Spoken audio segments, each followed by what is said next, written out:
गलवान घाटी में भारत चीनी सैनिकों के बीच खूनी भिड़ंत और 20 भारतीय जवानों की मौत पर केंद्र की मोदी सरकार विपक्ष के निशाने पर है। हालांकि ये जरूर है कि विपक्ष के नेताओं ने स्पष्ट तौर पर कहा है कि देश जवानों की मौत पर शोक व्यक्त करता है और प्रधानमंत्री के साथ खड़ा है।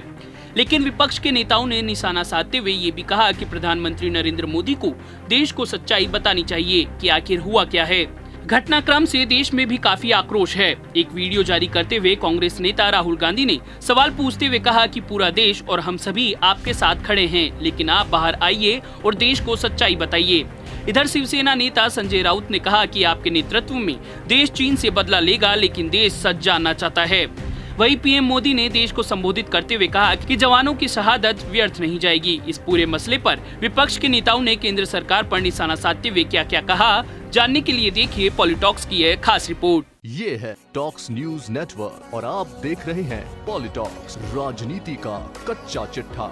गलवान घाटी में जवानों की शहादत पर देश को संबोधित करते हुए प्रधानमंत्री नरेंद्र मोदी ने कहा कि इसमें किसी को भी कोई भ्रम या संदेह नहीं होना चाहिए कि जिन जवानों की शहादत हुई है वो व्यर्थ नहीं जाएगी। पीएम मोदी ने कहा कि हमें अपने जवानों पर गर्व करना चाहिए, वे मारते मारते मरे। उन्होंने कहा कि भारत शांति चाहता है, लेकिन उसे जवाब भी देना आता है। भारत कभी भी अखंडता से समझौता नहीं करेगा और उकसाने पर यथोचित जवाब देने में सक्षम है। उन्होंने कहा कि मुझे अपने जवानों पर गर्व है। चीन की हर हरकत पर गंभीर विचार करने के लिए पीएम मोदी ने 19 जून को शाम 5 बजे सर्वदलीय बैठक भी बुलाई है। इधर केंद्रीय गृह मंत्री अमित शाह ने कहा कि सैनिकों को खोने का दर्द शब्दों में बयान नहीं किया जा सकता। उनकी शहादत को नमन है। इससे पहले कांग्रेस के पूर्व अध्यक्ष और सांसद राहुल गांधी ने एक वीडियो जारी करते हुए कहा कि 2 दिन पहले हिंदुस्तान के 20 सैनिक शहीद हुए, उनको उनके परिवारों से छीना गया। चाइना ने हिंदुस्तान की जमीन छीनी है, हमारी जमीन हड़पी है।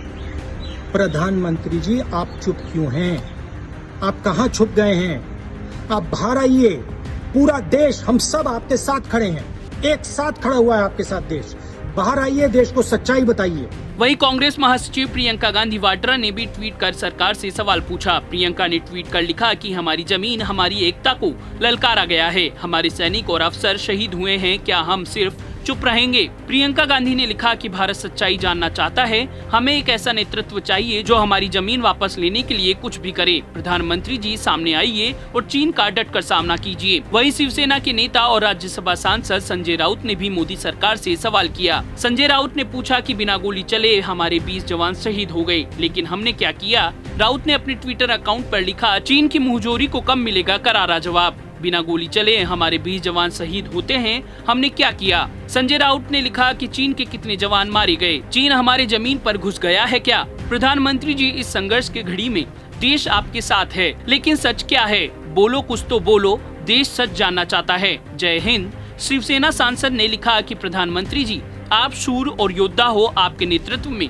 देश चीन से बदला लेगा। तृणमूल कांग्रेस की सांसद महुआ मोइत्रा ने अब सरकार पर तीखा हमला बोला। महुआ का कहना है कि पिछले 1 हफ्ते में चीन, पाकिस्तान और नेपाल बॉर्डर पर लोगों की जान चली गई है। सवाल पूछने पर एंटी नेशनल कह दिया जाता है। इधर उत्तर प्रदेश की पूर्व मुख्यमंत्री और बसपा नेता मायावती ने कहा कि लद्दाख क्षेत्र में चीन के साथ झड़प में कर्नल समेत 20 भारतीय सैनिकों की शहादत की खबर अति दुखद व झकझोरने वाली है। देश को विश्वास है कि भारत सरकार देश की आन बान शान के हिसाब से सही समय पर सही फैसला लेगी व देश की 1 इंच जमीन भी किसी को कभी हड़पने नहीं देगी। मायावती ने कहा कि ये अच्छी बात है कि सरकार की कमियों को भुलाकर ऐसे नाजुक समय में पूरा देश एकजुट है। अब सरकार को जनता की उम्मीद पर खरा उतरना है। पॉलिटॉक्स ब्यूरो, दिल्ली। ये है टॉक्स न्यूज नेटवर्क और आप देख रहे हैं पॉलिटॉक्स, राजनीति का कच्चा चिट्ठा।